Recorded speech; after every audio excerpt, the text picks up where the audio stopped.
Welcome to Basketball Heads Live. I'm your host, Glenn Poole Harding.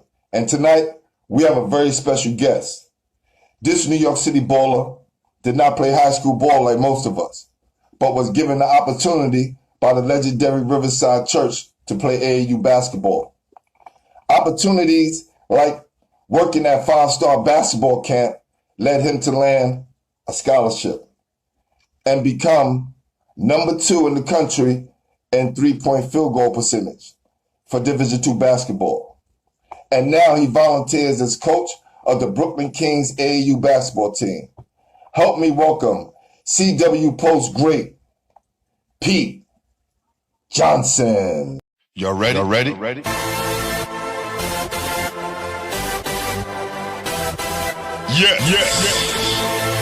You have just stepped into the world of chaos.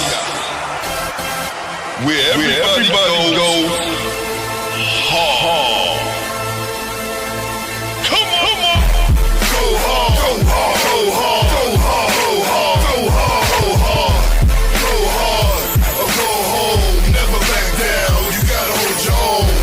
Go hard. Go hard. Go hard. Go hard. Go hard. Go hard. Go hard. East Coast. Go hard. West Coast. Go hard. Midwest. Go hard. Dirty. Hurry up, everybody. Get online, buy your tickets, cause the game about to start. Oh man, you know when it cleaned up nice, my brother. Yes, sir. That soap and water is good. That soap and water is good. That's right. Well, I want to start things off by asking you what I ask everyone come on the show. Okay. Who introduced you to the game? Who introduced me to the game? I think early on, man, there were 2 cats in my neighborhood. I grew up in downtown Brooklyn. So I grew up, no matter where everybody thought I was from, I grew up on Bergen and Nevins. So there was a brother named Jerry Ice Reynolds who lived a block behind me. And then to the right, there was another brother named Beetle Washington. So they kind of introduced me to it because there was a place called Colony House, which was a community center that we all used to go to. So I would go there when I was still playing baseball, and I was like, yo, I want to do what those dudes are doing. That dude is tough. And Beetle was, I was like in the 7th grade. Beetle was about my height, but Beetle was still getting busy. So I was like, I want to be like that guy. That guy is serious. So I could truly say, man, that they are some of the brothers that really introduced me to the game, man. They really I had Ice on the show. Was fortunate enough to have Ice on the show. He's somebody who I looked up to growing up as well. Cool brother, man. Cool brother, man. Indeed. I know that was a pleasure just to watch these guys in their younger years do their thing. Indeed. Yeah. So what was the first team you was on? So one of the first teams that I was on, man, there was a basketball camp that came to the neighborhood at Colony House that Dean Meminger had. So that was the first team I was on. And I couldn't really dribble. I didn't really understand, all the schematics of basketball, but I could always shoot. So Dean was like, I like you, young man. You work hard, you dive on the floor. And so that was probably 7th grade is when I started. So I played with Dean Meminger and with the Colony House team, which was a local team. Wow. So at that time, you already answered my question. I was going to ask you who's the best player in your neighborhood.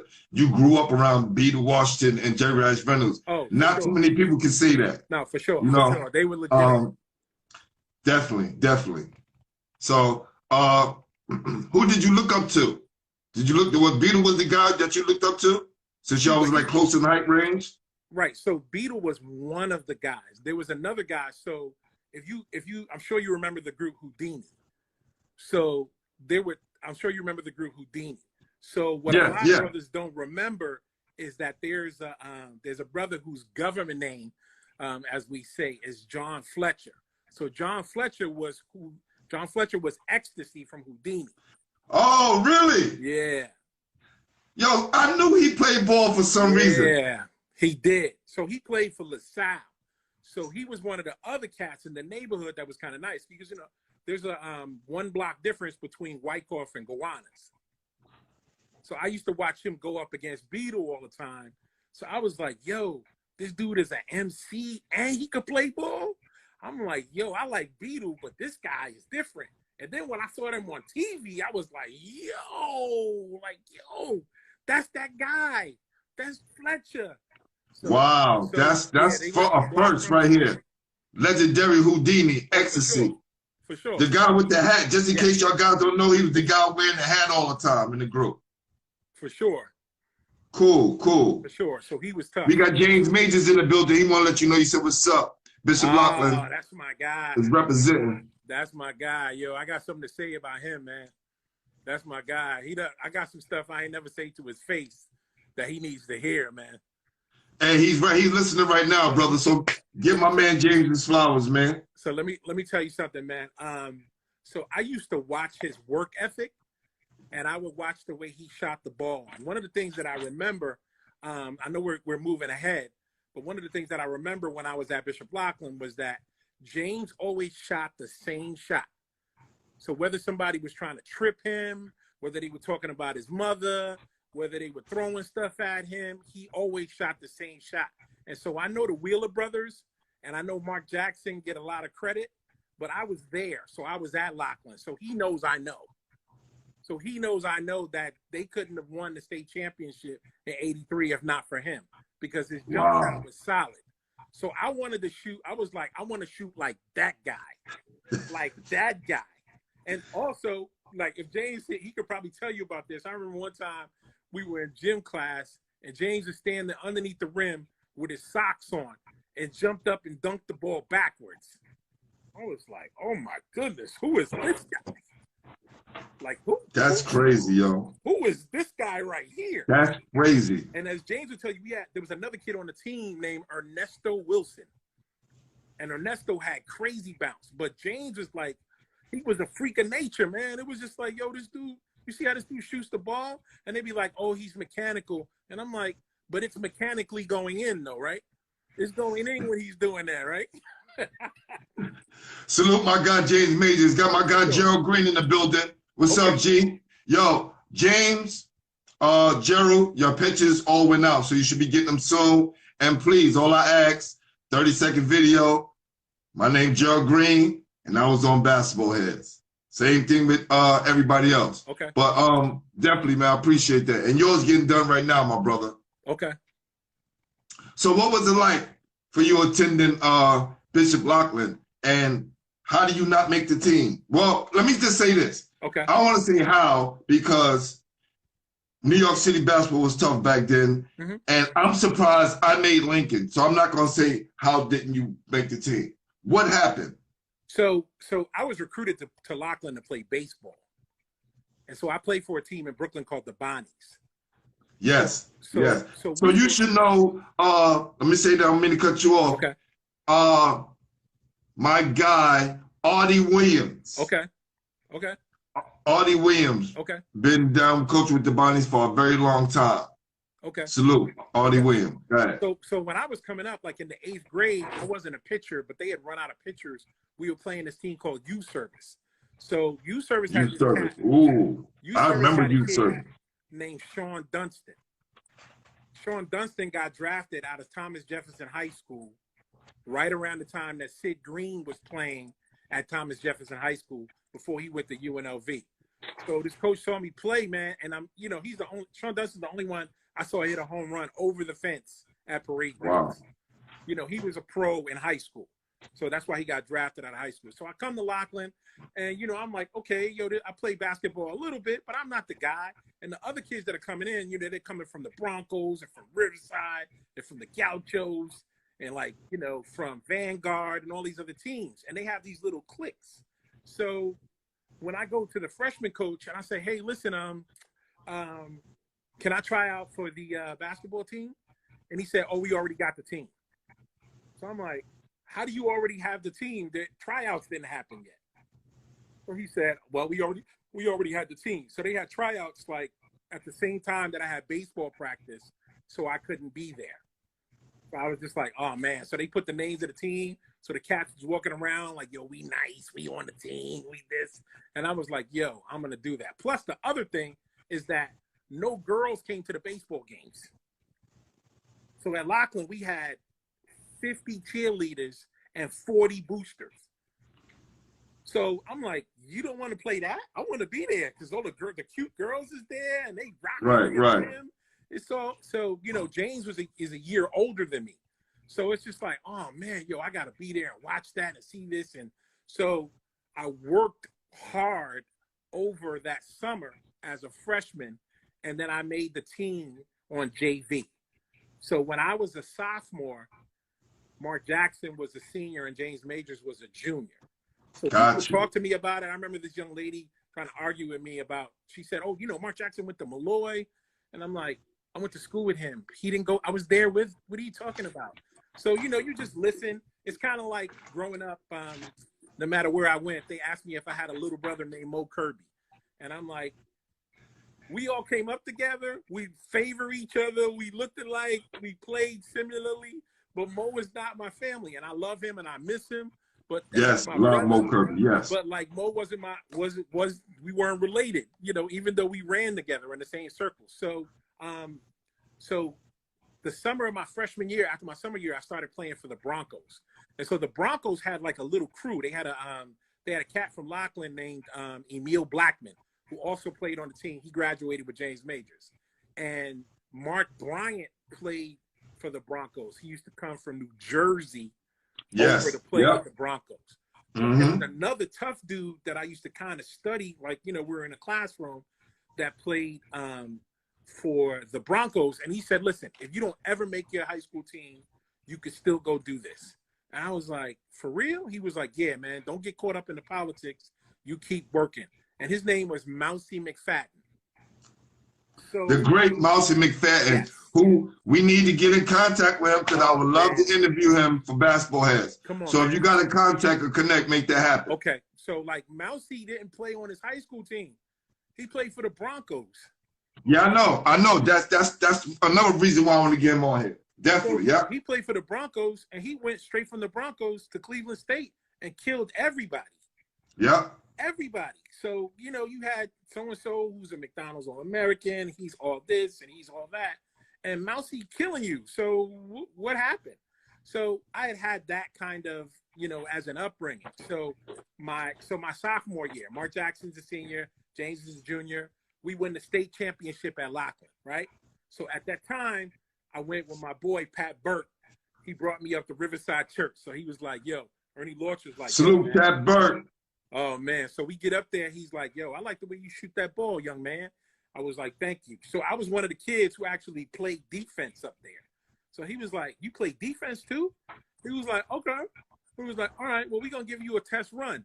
So he put me on the B team at Riverside, right? So I go up there. I'm on the team. And then I remember, because this is all during the season, right? While we're playing at Laughlin. Because we used to play right either after varsity or before, I forget. So we go through all this stuff, right? And so I'm up there. I'm like, all right. So I get a little call from the bursar's office downstairs. And they're like, your mother wants to talk to you. And I was like, oh, no, am I in trouble? What did I do? I didn't do anything. Everything is cool. So I go downstairs. And my mom's on the phone. And she's like, what's the matter? Didn't you give them my tuition check? They're saying that they don't want to take my check. And I was like, Mom, I don't know what you're talking about. What do you mean? I was like, why aren't you guys taking my mother's check? She said, the money's there. She said, son, you played for Riverside Church. Your tuition is taken care of. So I said, okay. I said, Mom, remember when I told you that Riverside Church is a big thing? I said, yeah. I said, they're paying our tuition now, so I'm going to bring your check back home. So that's when I first realized, I was like, wait a minute. This is like serious stuff.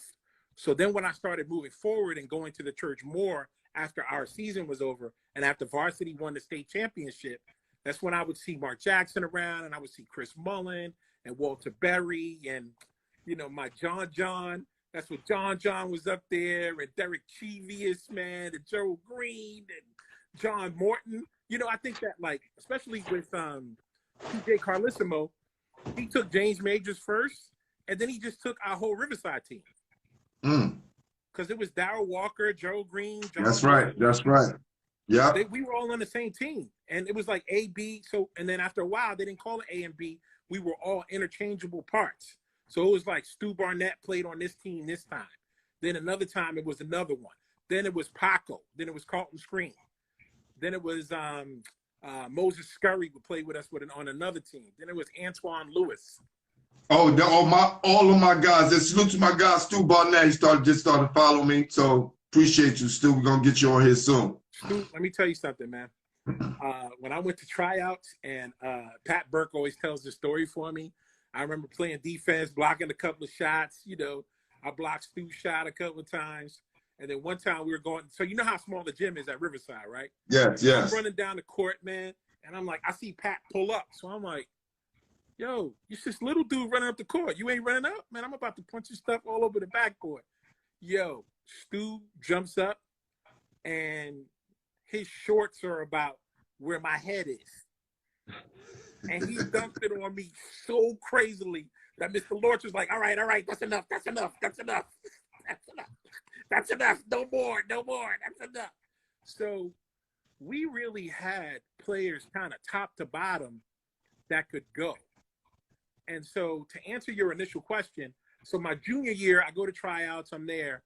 And while I'm at tryouts, there's a brother who, I don't know if James remembers this, but there's a brother, his friend named Mike, who elbowed me in my mouth. So elbowed me in my teeth. I had 3 teeth swinging, man. I was like, I can't believe this, man. I wanted to make the team. So my junior year, I didn't get an opportunity to play. So once I healed up, they had already had the team. They were doing their thing. That was James' senior year, right? So I figured, okay, my senior year, when I came back, Quigley's going to give me an opportunity. I'm going to go in there, you know, like I'm killing Buffalo over the summer. You know what I'm saying? I'm with G Green. I'm with Stu one day. I'm with Ice Leslie one day. Me and Mo Scurry one day. Like John is coming to our games. You know, I'm playing with Anthony DaCosta. You know, Mr. Lorch is telling me I'm guarding Rod Strickland. I'm scared to death, but I got to guard Rod. It's Rod. Like, it was the Gauchos. It was Rod Strickland, Boo Harvey, Lloyd Daniels, Chris Brooks. I remember. Yeah, it's crazy. Buck Cadle, Buck from Westinghouse. Yeah. Who went to LIU. And like some other kids Tip. I can't forget Tip Dog. Oh my goodness. Tip was a pro. I don't know, when he was 13. I don't know. He was right. Tip and Mike Boogie. Mike Boogie is the only one that I ever saw make Rod Strickland do a split. A split, not like he was on ice skates. Like a split. The referee couldn't make a call. He almost swallowed the whistle. Because Mike Boogie was kind of the booger of the yes of that time. Yes. You couldn't get it from Mike. Couldn't get it from Mike. And Tip, you know, so that was like kind of the Uptown crew, but they had all played together for years, and I didn't know that. So to answer your question, coming into my senior year, I had a couple of choices. Mr. Lorch pulled me aside. He said, you can go to Cheshire Academy, you can go to St. Johnsbury, or another school. Don't go back to Laughlin. Quigley is going to jerk you around. I was like, nah, man, them dudes ain't that good. I'm going to go back there. I'm going to show them what it is and blah, blah, blah. And then around the same time, Ted Augustus was like, what you think about Nazareth?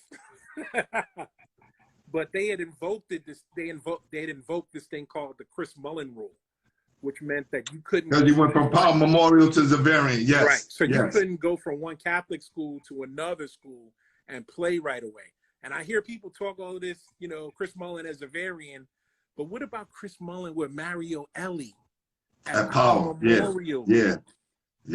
Let's talk about that. You know what I'm saying? So I go back to Laughlin. They have tryouts. You know, I'm not killing buffalo, but I'm killing deer maybe. But Quigley had already had his team together. So I'm going through that, and I'm like, okay. So one of my good friends, Pastor Omar Morton. So Omar is Tiny's first cousin. I know exactly who you are. I know exactly who you're talking about. I know Mr. Morton very well. I know the family very well. So yes. Omar also has a younger brother named Kwame. Who will be on here soon. Yes. Kwame will be on here soon. Kwame went on to lead the country in scoring at Clarion. Yep. He went to Lafayette, I think. So Yeah. my senior year, Omar Martin was the starting point guard. And he played in the backcourt with one of my other good friends who's also a pastor. And I just couldn't understand, like, the politics of the basketball. And I was just like, okay. Like, because I'm saying some of the guys that are on the team here can't make my Riverside team. So how is that possible? So I said, somebody asked me why I wasn't on the team. And I say I wasn't good enough, so I played with the McDonald's All-Americans at Riverside. Like, what else am I going to say? You know, like, I was salty, man. I was like, yo, man, this is crazy. This ain't supposed to be, man. Yo, Right. So, well, let me just say this. My guy Pat Alphonse is in the building.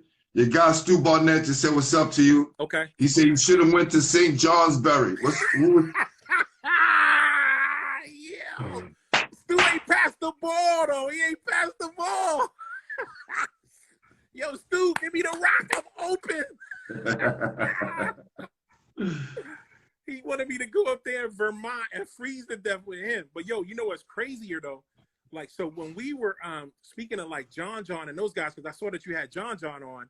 John was at Talent Time. I didn't know John was from Brooklyn.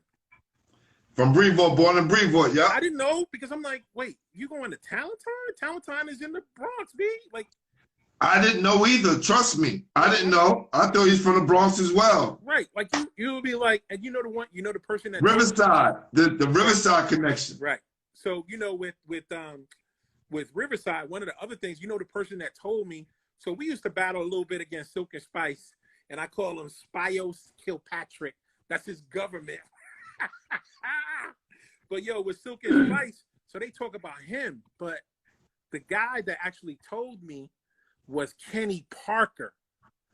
Kenny, my guy, who's supposed to be on here. Right, Kenny. okay. Well, listen, So I got he'll get on here I'll soon.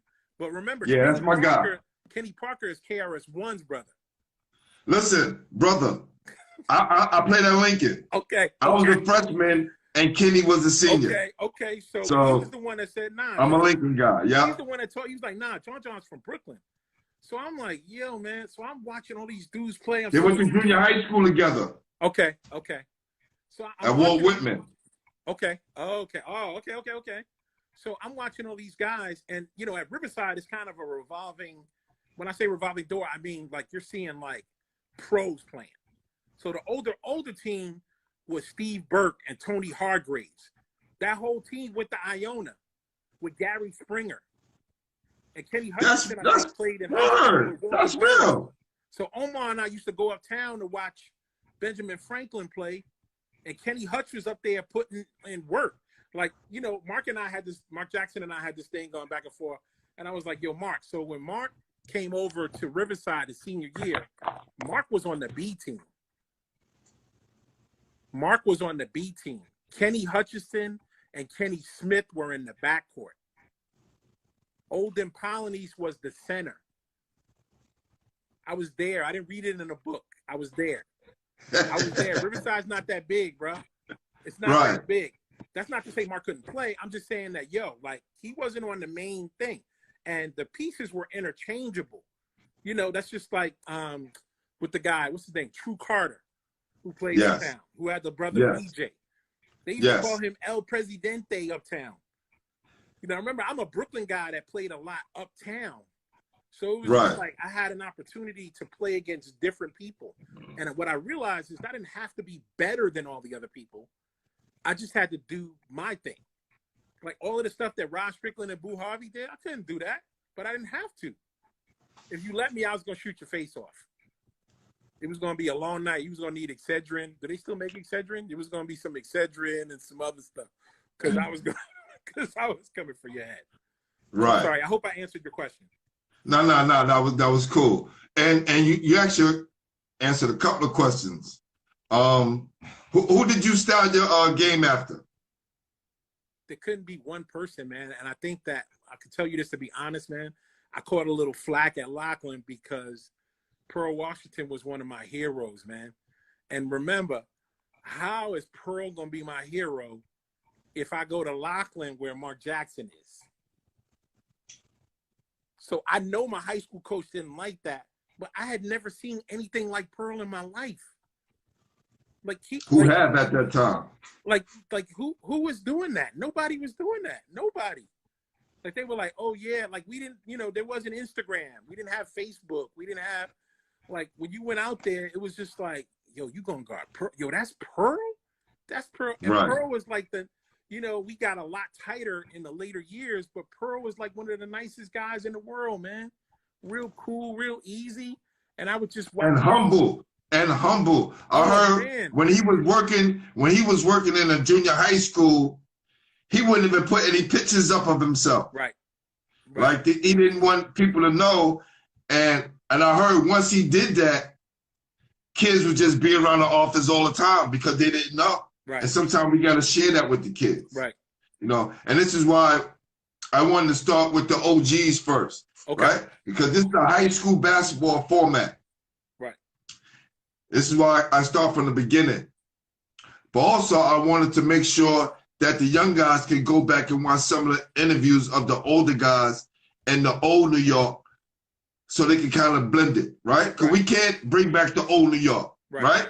It's gone. Right. But what we can do is bridge the gaps. So at least the young kids can take bits and pieces from you guys and add it to their game. Well, I hope that they need that, man. I mean, my younger son is about to go to a school, and I won't say the school, but I will tell you this. There's 75,000 AAU teams, 75 trillion of them. And half the kids can't dribble with their left hand, or they can't finish, or they're about whatever the gear is, or whatever the, thing is. And nobody really wants to work. And there are workouts and there are other things. But I don't think that they're students of the game. Right. Like, I went to go watch Beetle and Ice play. Like, I remember I was heartbroken because Beetle and Ice had beaten Zavarian 2 times in a row. And then Zavarian with Chris Mullen and Roger McCready beat them for the state championship, man, in 1981. Like, I saw that. And I was like, yo, how could they lose? And the other guard was Cosell Brown. Like, yeah, man. I don't think they understand, man. Like everybody, you couldn't take days off. They had to take a day off to lose. They lost to Chris Mullen and Stu Granger, right? Right. Who else did they have? Talking about Zavarian or? Yes. They had I forget that they had a white kid that was a point guard. He was tough. I forget his name. But I talked to Roger McCready yesterday. Roger McCready was a Big East All-American at Boston College. The point guard was Michael Adams. Oh, excuse me. Roger McCready played with Chris Mullen, right? Roger McCready played with Chris Mullen as Zavarian, not Stu Granger. Yeah. Got you. Roger McCready was all everything, B. He was in the Big East when the Big East was tough, B. Like, with Pearl and Mark and, Right. Like, even I got a call the other day from Kevin Williams, man. Kevin From Bircham? Yeah, man. You remember Kevin? That's my guy. He's still a pastor? He is. That's my guy, yo. Kevin left Bircham to go to Chicago. Yes. Played with Marcus Liberty. Yes. Then he left there to go to Cincinnati. We were all on the same Riverside team. Like that. That's crazy. You had to do work. So, check this out. We come to the point in the interview where I ask everyone. Okay. Right? Comes a point in time when you playing against people that you're competing against. Mano a mano. And for you, who couldn't play high school basketball like most of us, I know you had a little chip on your shoulder. Oh, for sure. Right? So, who ass did you bust to let you know that you could play with the big boys?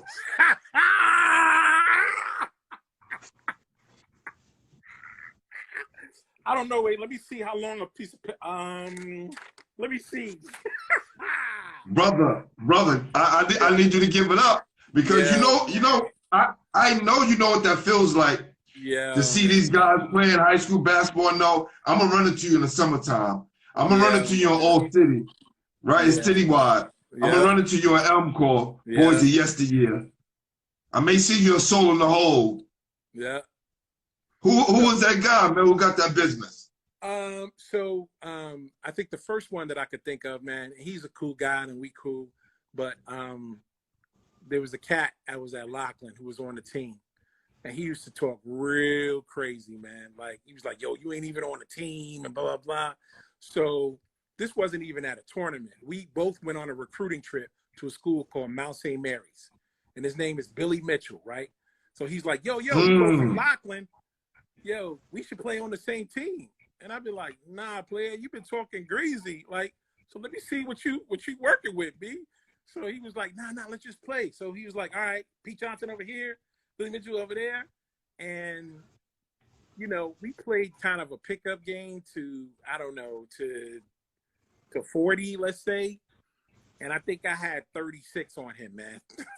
And he was grabbing me, and, you know, so he's one of the people from Laughlin. But the other people, man, were kind of like, what's my man's name from Christ the King? Anthony DaCosta. Because he was looking for the Pete Johnson from freshman year. And then he got one that had played against the Gauchos and against Master Rob, you know, and against, you know, Mike Boogie and all them other people. And, right. So it's just like, when we out here with the whistle, you know, your boys ain't around right now. So, like, I'm going to let you hold this. And actually, Anthony DaCosta played with Dedrick Irving, with Kyrie's father, at Boston University. So he was a Christ the King. Need to get him up here. Need to get Dedrick Irving up here. Yeah, we could. That's why I need to get up here. Yeah, we could do that. Definitely. But those are I need to get some more Bronx guys. I don't want any of my guys from uptown saying, yo, you interview a lot of guys from Brooklyn. Oh, man. I'm just connected to a lot of guys in Brooklyn because I'm from Brooklyn. Right. But I want to get out to the rest of the boroughs. Staten Island, I want to hit up. Got some people out on Long Island already. So I just want to make sure we are all represented. Can I say something about Long Island? One of the things that I did not know, man. So one of the things that Pat Burke brought up to me and that we were discussing a few days ago was the fact that on our teams at Riverside, we had 3 different people that either went to the Final Four, the NCAA championship, or won a championship. Wow. So Moses Scurry won a championship with UNLV in 1990. Yep. Gerald Green and the whole rest of the Riverside crew lost the national championship to Michigan in 1989. And then Paco. That's right. Providence. Backcourt with Billy Donovan. And when you talk about Long Island, Billy Donovan was a bad white boy, man. He was a bad boy, man. He didn't back down. This nigga didn't come, excuse me, and I didn't want to use the N-word like that towards him, but Billy Donovan name come up again. How many times? Wow. Billy Donovan. Let me tell you something. Yeah. If Billy Donovan don't get on basketball heads for all the people that have been talking about him, it's going to be a crying shame. Billy Donovan I saw Billy Donovan work out Kenny Smith a couple times. And Kenny, you know, as James would tell you, like, Kenny used to dunk on Mark Jackson like he owed him money or something. And I think that between him and the Wheeler brothers, though, the Wheeler brothers were tough, man. The Wheeler brothers were tough. So go back just for 1 second. I'll only take like 20 seconds. So because I didn't play high school basketball, like Pat Burke and I didn't play our senior years in high school. Yes, we were playing for the church. Right. So when we were playing for the church, we were scrimmaging Princeton and Yale and Columbia. Mr. Lorch was setting that up. And collegiate, and they were looking at us, you know, as potential students there. And so I got a chance to play against Kenny Wheeler while I was still in high school because Kenny Wheeler played at Yale. So Kenny Wheeler was at Yale with Earl Graves Jr., his father owned Black Enterprise, and with Chris. Yes. So, and Kenny and Billy had crazy bounce, yo. Just crazy. I mean, they were 6'2", playing power forward. Wow. Yeah, so I just remember it was tough. But Billy I thought there was a lot taller than that. No, they're not, man. I was just with them. You know, I'm younger, so when you hear about these guys, you know. Oh, man. They weren't that big. Brother James Majors could tell you they weren't that big, man. Yes. Stu Barnett said Gerald Green came to see him this weekend. Oh, wow. Wow. What up, Trey? I see my guy Trey in the building. Okay. All right, cool. That's definitely. Yo, Stu, hit me up with my DM, man. Let's set something up. So let's get to how did you end up at CW Post? So the way I ended up, that'll take me about a minute, right? So I played at St. Francis, New York first. So remember, Oh, I'm the only guy at my high school that's not on the team, and I get a Division I scholarship. Mr. Lorch. Salute.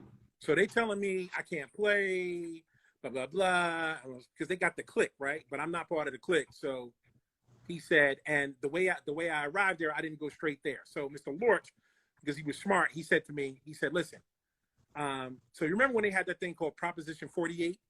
Yep, I was one. Yep. Right, I was one too. So, but here's the difference. Like, so I don't know what your situation was, but I had a 74 average, and I got a 1410 on the SAT.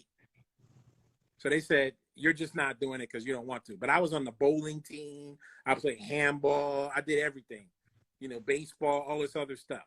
So Mr. Lorch says, he gets me on the phone with Jim Valvano, who was the coach at NC State. Mm-hmm. And he said, listen, my brother's going to take the job at St. Francis College in New York. And he hasn't seen you play, but I heard you can play, so I want you to go there. So I go to St. Francis. I'm there. It's kind of like 13th grade. It's not even college. It's like, this is college. Like I can walk home. Like, so I was there, and we had like 17,000 guards. And so there was a brother named Darwin Purdy who came up with a point guard named Rodney Henry. Now Rodney, I think he's a state trooper now in Delaware. Really nice guy, not a good basketball player. But they came as a package to St. Francis. So it didn't matter what I did. Like, this dude couldn't guard me. He tried to guard me full court, and I would rush by, stop at full court, at half court, and wait for him. Like he wasn't really a basketball player. He's a nice guy, though. Like, he should have run for office or something. So I'm there, and I'm sitting on a bench behind this guy, and, like, he's not good. So I'm like, why am I staying here? So I got in my feelings, and I'm like, yo, I'm going to leave. I'm so-and-so. So I bounced around a little bit to a couple of schools, and then I went to see Mr. Lorch. Mr. Lorch said, you know what? Go work at 5-Star. When I went to work at 5-Star, everything changed. So I was like, okay. So all of a sudden, I was tough at 5-Star. So I'm playing against guys at 5-Star that I'm seeing on TV at Texas. So I'm like, that's Elvin Campbell from Clemson. Wait a minute, that's Eric Mobley from Pitt. Wait a minute, that's Ronnie Moy from Hartford. His roommate is Vin Baker. Wait, that's Joey Wright from Texas. That's what's the coach's name? The former Nets coach that they just fired?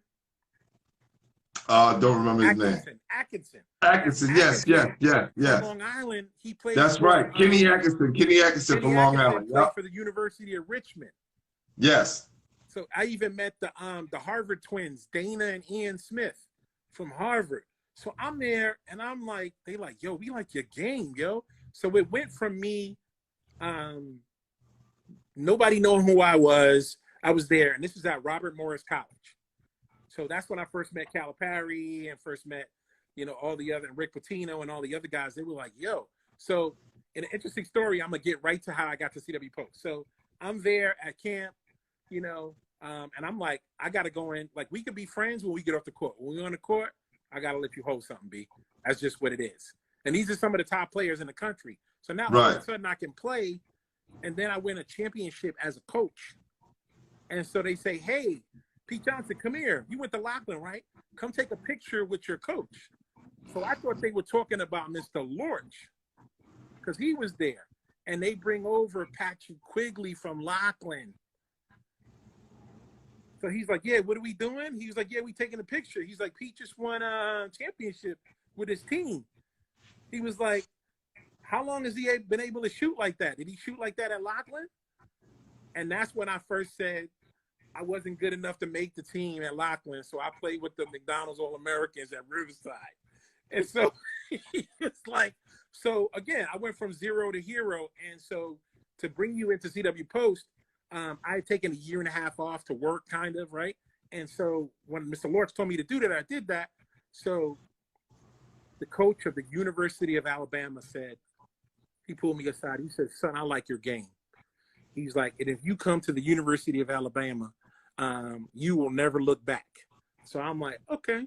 I'm like, University of Alabama, that's cool. So at the time, my girl and I, we had gotten kind of tight. You know, we started dating. I'm like, yo, I think she's the one. And she's now my wife, right? So he said, if you come to the he was like, son, he called me and said, listen, we're ready to offer you right here at 5-star. And I was like, yo, I got to call my girl because we serious. We're going to get engaged, blah. And he said, son, what is your girlfriend major in? And I said, business. He said, is she pregnant? I said, oh, no, sir. He said, okay, well, if you come to the University of Alabama, we'll give her a scholarship too. True story. And I said, I got to call her. I got to let her know I got a so-and-so. And then she said, sweetie, I don't want to go to Alabama, but don't let me stop you. You should go there and so-and-so. So I know if I went to Alabama, that was over. So Robert Holford, the same guy that had recruited me and tried to get me to come to Hofstra when I was at Lockland, had just gotten fired from a job at St. Thomas Aquinas, and he was going to CW Post. But so you know, with the NCAA, they give you 5 years to play 4. Right. So I would have had a year and a half, Division I, Division II, 2 years. That's how I got to CW Post, Robert Holford. So I went there. I played with Tom Galizzi. Tom had his thing. While I was coming in, Mike Boogie was leaving. And he was like, run the play this way. We had a dude from, they called, Bill Travis wrote an article about us, calling us the Division I rejects. So he's talking crazy about us. You know, we were there. And so we're playing for Galizzi, and he's asking me to run a play because I'm in a point guard's body, but I've always been a shooting guard. So he's asking me to run the play. I'm running the play. But when the play breaks down because little Timmy and little Wug Wug can't catch the ball or can't do whatever, what you got to do? You got to put in that work and go. So I started doing that. As opposed to going to the basket and getting beaten up all the time, I would just back up and shoot the 3. And he was like, that's not the play. I was like, I did the play. It didn't work. So sometimes he took me out of the game a couple of times because on a fast break, like 3-on-2, I would pull up from 3. And I don't know if it was James Majors or Emil Blackman that told me this. He said, it's not chucking when it goes in. So it's not chucking when it goes in. So I had passed my freshman year and my sophomore year. I was a junior. I'm not passing B. I'm open. I can see the rim. I know where the hash mark is. I watched James Majors when I was growing up in high school. I'm shooting B. If it's going in, I don't want to hear nothing. So I kept shooting the ball, and they ran these plays along.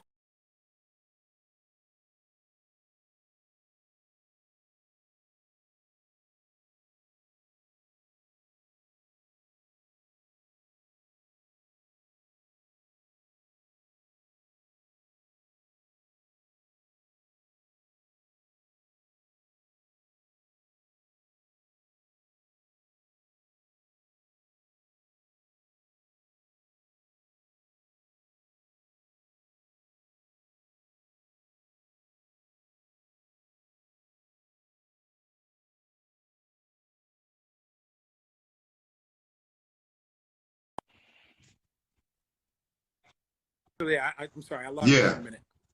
Yeah, I'm here. Are you back? Okay. So as the season went along, he started to run plays for me. And he was like, he tried to move me to the 2 spot. And I was like, nah, let me bring it up. Because if I could see the court, like I'm not going to just straight chuck. If somebody's open, I'm going to hit them. But I knew how to shoot. So he was just like, oh, okay. So towards the middle of the season, he pulled me aside. He was like, yo, he's like, you're third in the country. I don't want this to go to your head, but you're third in Division II in 3-point field goals. And I said, okay, well, what do I need to do to be number one? He said, pass the ball more. I was like, nah, that ain't going to get it. So I think that one of the memorable games that we had, we played Virginia Union at Madison Square Garden. And they had a young brother named A.J. English. And so I remember a couple of the cats that I went to Laughlin with. I'm like, yo, I go to Virginia Union and I go do this and blah, blah, blah. And I think it was Jay-Z that said they got those rap cats that claim their funds are stacked. But when I see them in the street, I don't see none of that. And when we play Virginia Union, I ain't see none of that, B. So I think I dropped 47 on them. Damn. And I've got the videotape in case you want to see it. But it was we want to see it. Yeah, I hit 11 threes on them. Yo, upload that to YouTube, man. Okay. I had 11 For threes. sure. And so by the end of the season, my coach came back to me and he said, yo, you were second in the country in 3-point field goals. And it was like, all right, cool. You know, so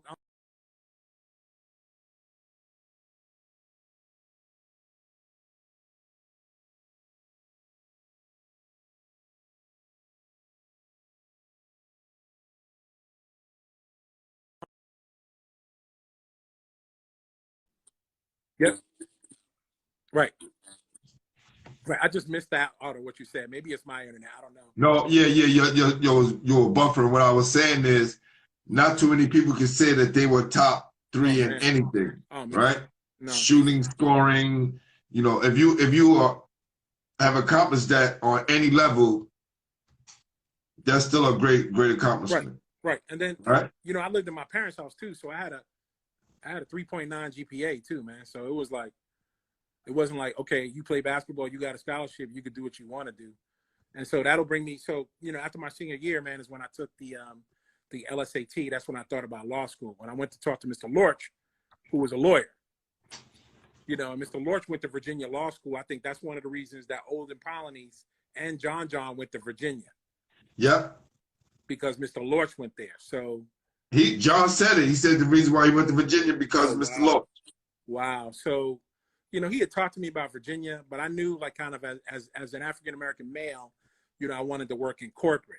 So I was like, okay, let me apply. So when I took the LSAT, I got a perfect score on it. Wow, so, congratulations. So thank you. So I got into a few schools, man. And the one that I accepted was at Columbia. So I went to Columbia Law School. I started there. And when I was there, you know, I made it through on a scholarship. And then the monies that I gotten on the scholarship, you know, they had dried up. So I was just like, I don't know how I'm gonna finish law school. This is all crazy. What am I gonna do? I don't have the money to pay, you know, X amount of dollars. So I remember I was just like, yo, what should I do? So I said, yo, let me call Mr. Lorch. You know, he's believed in me. So I called Mr. Lorch up. He tells me to come up there, you know, like on a Thursday. I go up Thursday. He's like, well, bring me your transcripts. I'm like, Mr. Lorch, my money is funny and my change is strange. Yeah, I said I did well in school, but I don't have the money. So he gave me like $20 or something, $40. I don't know what it was. I went over, I got my transcripts. I brought them back. He told me to come back the next day. I came back the next day. I said, Mr. Lorch, here's my transcript. He's like, well, I'm busy right now. I'm like, why you giving me the runaround, yo? Like, didn't I play here? Ain't I from the church? Like, what's up? So to get through the story, man, he tells me to come back on Monday. I come back on Monday. Mr. Lorch has a check for me for $67,000 made out to Columbia Law School. So what you want me to say about that? He paid for me. That's enough right there, fam. So I have no law school debt and no undergraduate debt. Mr. Lorch paid for me to go to law school, straight up. Not Ray and Pookie, not Mr. Lorch did. Do you practice law now? I did for 17 years. I've been off and on. So I primarily worked as a securities lawyer. Got you. Right. And so, Stu Barnett said, yo, remember Lawrence Frank told Tom about shooting in the drills at 5-star? Yo. Lawrence Frank, I'm going to slow down. Lawrence Frank sold Skittles and sweatshirts at 5-star. Wow. Like shooting drills? I was there, bro. Nah, knock it off. Lawrence Frank went from selling Skittles and sweatshirts. Like, what you want? You want the 5-star joint with the orange and white or the gray and orange? Which one you need? How did he get to become a NBA coach? 5-star. They fired Byron Scott and made him the head coach. He's the general manager of the Clippers. I just saw him at the Georgetown. I don't want to turn into a whole race thing, but like these guys get so many chances, yo. 5-star. The 5-star. Like look, you know how in the Wizard of Oz, when Oz had a really big voice, and then you go behind the curtain and you see Oz is a little dude, that's 5-star. Everybody that I saw, like those coaches, like I met Bruiser Flint at 5-star. I met Calipari at 5-star. I met Rick Pitino at 5-star. I met Seth Greenberg at 5-star. So when they see me, they don't give me the wugga wugga talk because they know I know because I was there. Like, so Jerry Stackhouse was a camper of mine. Carmelo Anthony and LeBron James were campers of mine. Lenny Cook was a camper when I was there. Stephon Marbury was a camper. Orlando Antigua. Like, we could just go Eddie Alisma. All of them. Like, even Charles Jones. Even, what's my man's name from Lockland that graduated in 92? Sheldon Jefferson, who went to West Virginia. He's a Riverside guy. He was at 5-star. So I was there when the connection happened, but Jerry Stackhouse is from Kington, North Carolina. Wow. How does a kid from Kington, North Carolina start playing for Riverside in the early 90s? So Jerry Stackhouse got co-MVP of the All-Star game, but there's another brother named Malik Russell who went to Poly Prep and went to Notre Dame. Worst choice he could have made. Malik is a 6'9" point guard. Wow. Worst choice ever. He graduated. Yeah, Notre Dame not a good look for that. It wasn't. And it was like, when kids were at camp, yeah, man. When kids were at camp, they would go on their visits over to the University of Pittsburgh. So when I was at 5-star, Calipari was an assistant coach at Pittsburgh right before he got the job at UMass. So the point guard that I was cooking at 5-star was Sean Miller. Sean Miller was the point guard of Pitt. Right. This is not like a made-up story. He was the point guard. He was doing Nestle's Crunch commercials. You remember all of that? Yeah. On the court, that was different, though. He didn't want to smoke. He didn't want to smoke. Yeah, so, So what was it like for you to play? You played pro ball in Puerto Rico? Yeah, I was there for 3 months to talk to nice girls. And, I played for a team called the Ponce Lions, and I lived in a town called Rincon. So Rincon is near Mayagüez, and we were campeones de Puerto Rico. I took Spanish in high school, college. Look, well, how short the experience in basketball and all the knowledge you have gathered, all the people you have met throughout your journey is very impressive, man. I know you've been keeping up with New York City basketball, right? I have. A little bit. What's your perception on New York City basketball today? We're soft. Okay. We're soft. And I can say that I'm guilty of contributing to that because I allowed my son to go away to a boarding school. So I allowed my son, like with the drama and the street thing and the so-and-so, that has nothing to do with what you're going to do on the court. It's just like, how are you going to play in college and you can't shoot the ball and you can't dribble and you can't see your teammate running? And so there's some kids that can do that.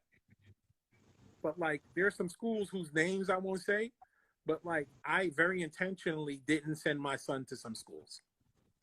All right, so hold on. We're going to come back because I have 3 more questions, all right? And one real, one hopefully you answer. But I'm going to close out and I'm going to come right back in, all right?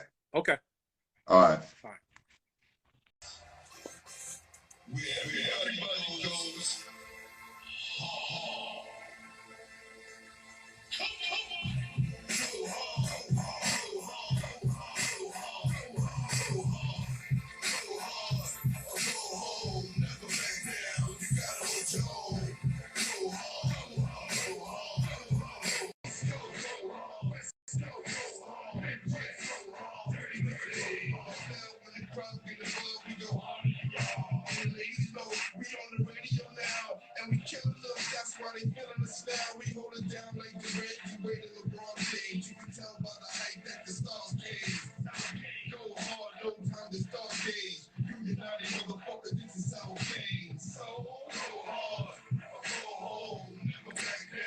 Wow.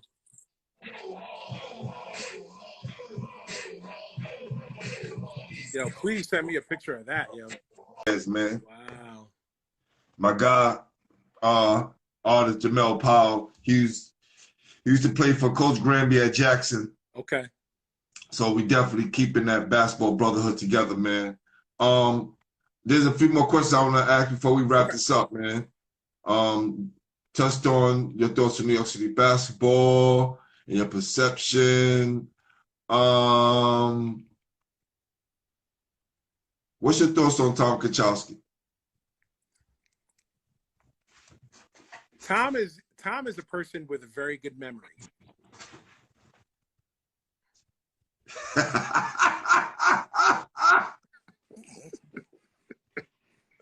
Tom is a person with a very good memory. I will say that. I say Tom is a nice guy. You know, I've seen him in a lot of places. I will now you're getting the lawyer voice. Okay. So, I will say that there are several other people that differ with his opinions about certain people who play basketball. One of my basketball mentors who has gone on to glory, who's no longer here, that coached at the Gauchos. Now, remember, I'm a Riverside guy, but I have a mentor from the Gauchos. And he was using my beloved brother in Christ, King Rice, as an example. King Rice was a McDonald's All-American. And y'all know we lost to him in the state championship in '86. Don't bring up his name, but go ahead. Salute to King Rice, though. Who was he playing against? I just know we beat Kenny Anderson and them at 8 o'clock on Friday in overtime. Then we beat Long Island Lutheran in double overtime at 8 o'clock. And then they schedule us 12:30 the next day, Sunday, play against Binghamton. Okay. So I think that Tom is, so again, my politically correct answer is I think that Tom has a very good memory. I think what one of my basketball mentors said is that their opinions about said players differed. Okay. Hey, listen, yo, my guy K. Pennell said, "What's up?" All right. He has a basketball show as well from Virginia. Okay. If I'm correct. Yep. Said Pete is a great guy. No doubt. Okay. Who was the best high school, college, and pro player you played against? Only need 3. Best high school, best college, and best pro you ever played against.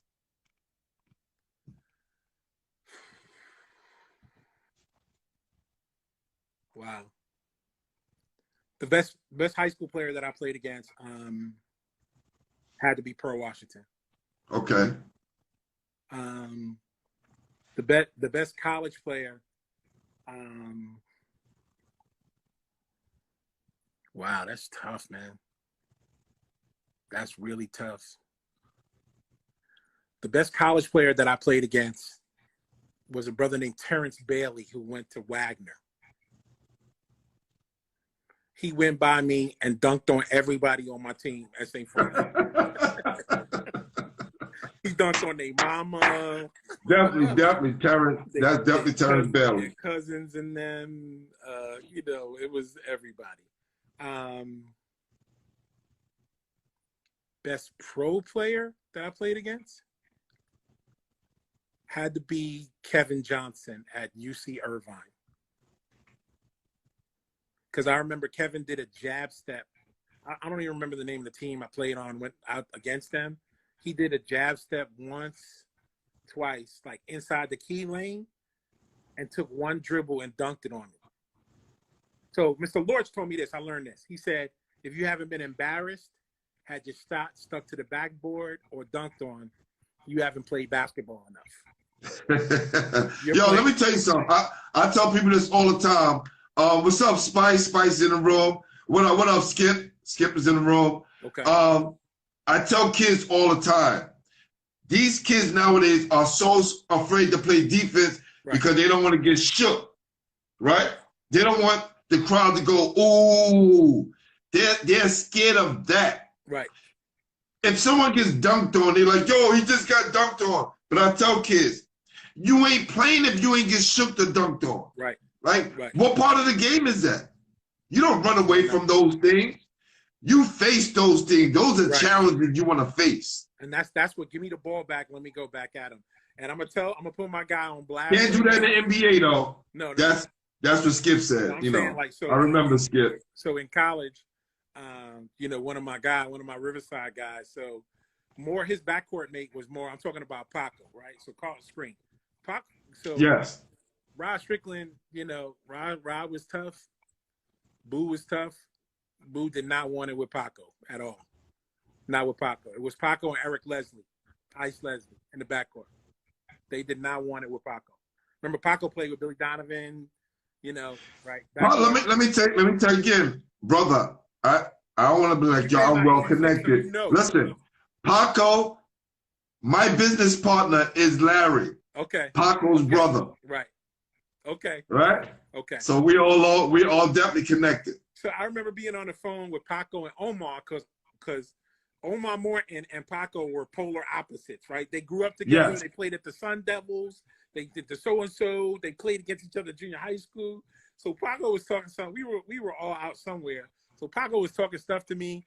He was like, yeah, Pete. He was like, yo, Mr. Lort used to call you lard ass because you and Mo Kirby would be running up the court slow and do whatever. And I was like, yeah, that was cool. He was like, yo, remember that time Stu dunked on you at the church, so-and-so? And I was like, I said, yo, but Paco, do you remember the time that Jerome Lane broke a backboard on you? That's right. Backboard? He was under the rim on that. Broke the backboard, yo. Yo, listen, I interviewed Malloy Naismith, and he said when he played against Paco and he did well, he knew he had a ride. Right. Right? Oh, Malloy, like Paco was the measuring stick for a lot of guards coming out of New York. For sure. And his father was the all everything at Yes. Coach. Now listen, I'm going to interview Coach Green very soon. Okay. From what I'm hearing, he was one of the greatest athletes to come out of Brooklyn. Because he played for the Bonnies too. He played baseball too. He's in the Bonnies Hall of Fame. So we definitely gonna touch on that for sure. And that's my god dad. So we gotta do that. With all the sounds of the game, are you passing the torch down to any of your children? I have. My younger son. And the thing is that he is, the thing that scares me about him is that, so what's happening is he's going straight to a Division II school, right? Yes. And I'm not going to say the school. I'll tell you the school offline, but here's the thing. Yeah, you told me. I got you. He's an athlete. So Elijah runs 10 miles a day. And he's bouncy. And he plays basketball. And it's a scary combination because he's probably 6'1.5", but he'll try you. And I'm like, okay. And he looks like a superhero, a figurine kind of, because he's all cut up and all whatever. And he's like, oh, Dad, I hear the old stories about how you guys used to be able to play. And so to what you were saying about Carlton Screen Sr., yes, in New York, it's not okay to be an athlete. You have to be a basketball player or a baseball player. You have to be a football player or a soccer player. So one of the reasons I wanted to get him out of here is because he's an athlete. So I know my wife told me that he runs 4-minute and 31-second miles right now before he starts college tomorrow online until they get to school. Right. So I did pass it down. My older son, he wasn't interested. Got you. Wasn't interested. That worked. Somebody's going to, take the baton and get it to the finish line. So that works. That works, man. So what do you do now with the Brooklyn Scholars athletes? Brooklyn Scholar athletes and the Brooklyn Kings. So what we did is, the Brooklyn Kings is the basketball arm, and the Brooklyn Lady Stars is the female arm. So the coach of the Brooklyn Stars is also the coach at Bishop Laughlin's girls team. So he coaches girls at Bishop Laughlin. So what we do is we bring kids in and we kind of dangle the basketball as kind of a carrot. But what we try to do is get them into good academic situations. So this year, I think we got about maybe 8 or 9 kids into boarding schools. And so, you know, what did it for me with the boarding schools is what I realized is that, you know, you look at and there's nothing wrong if you want to send your kid to Brooklyn Tech or, you know, or Stuyvesant or Boys High or whatever, you know, that's okay. Or a Laughlin or Christ the King, that's one thing. But academically, what I was finding is that the people that I was meeting at Columbia Law School were the people from these schools. They weren't coming from Laughlin. They weren't coming from Malloy. And so having that, so we try to put kids in situations where they can win. And knowing that the schools have money and that they're looking for Black and brown kids who can be successful there. The other piece is that the average class size is 6 to 8 kids.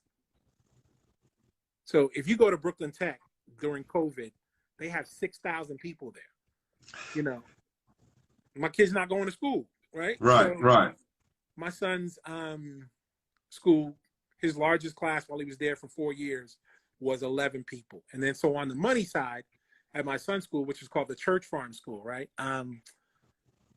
They were low in terms of their endowment, and they had $149 million.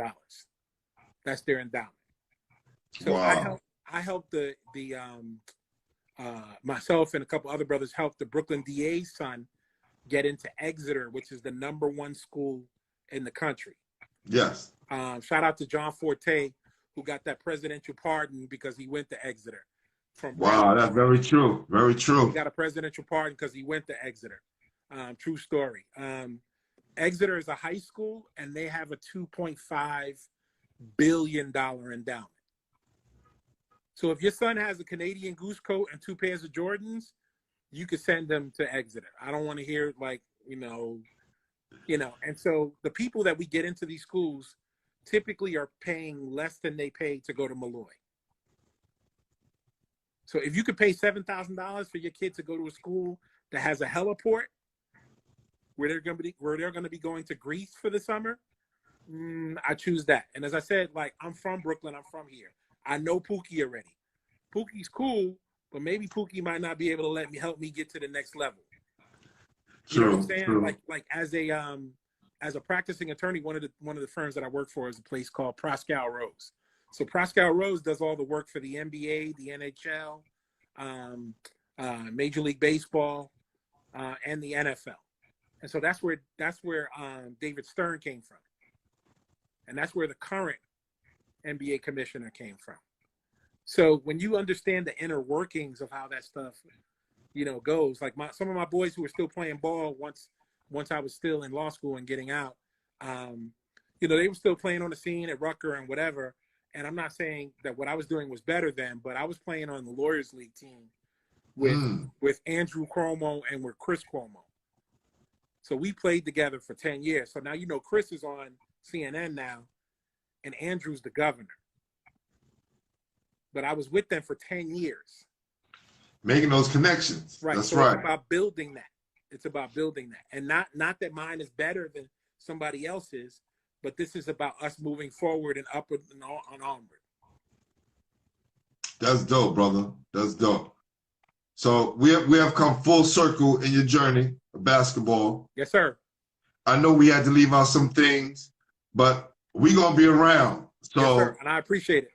When we bring you back, hopefully we can reveal some of those stories. All right? And I'm going to do a open forum when we get into the studio, bring some guys down, and we're just going to chop it up about New York City basketball. And hopefully some of those stories can come out then. But I'm definitely looking forward to chopping it up with you again. I appreciate it, man. All right? Appreciate you for coming on. And this is the part of the show where you get to nominate someone to be on the show. Already mentioned to a few people I want you to get. Oh, so that's easy. That's easy. I got one. Definitely. Ready? Stu Barnett. Huh? Stu Barnett. Stu Barnett is definitely he's starting to follow me yesterday today, man. So we definitely gonna get him on the show. Stu Barnett for sure. Yeah, Stu Definitely. Barnett. Stu Barnett. He's a Riverside guy for real. Yes. And just so you know, I want to say this publicly. Like back in the day when people said, "Oh, yo, man, who do you play for?" You said, "Yo, I play for Riverside." See, that's not what we said. We said, "I play for the church." That's right. That's right. So if you said you played for right. Riverside, you didn't. That's right. The church. Hey, contact Roger McCready for me as well, man. I appreciate that. Okay. Okay. All right. Send me your address and stuff so I can see you this picture. Thank you, brother. All right. And it was a pleasure talking to you, man. Likewise. You know, my guy Pat was like, yo, you got to talk to my guy Pete, man. Like, he's official. You know what I'm saying? Like, Pat, like, he told the truth. You know what I'm saying? If he's my guy, why he let me get dunked on like that, yo? Why did he move out the way, yo? Right. Yeah. Well, we I appreciate you, my brother. Appreciate you as well. You know what I'm saying? Your picture again. Wow. Wow. Nigga, you taking your jump shot? What you do? Wow, that's crazy, yo. Wow.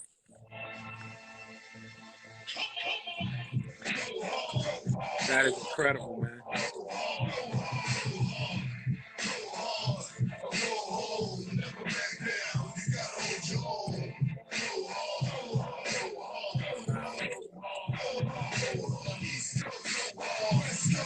All right, my brother. Thank you, man. Thank you, man. All right, appreciate you. Peace.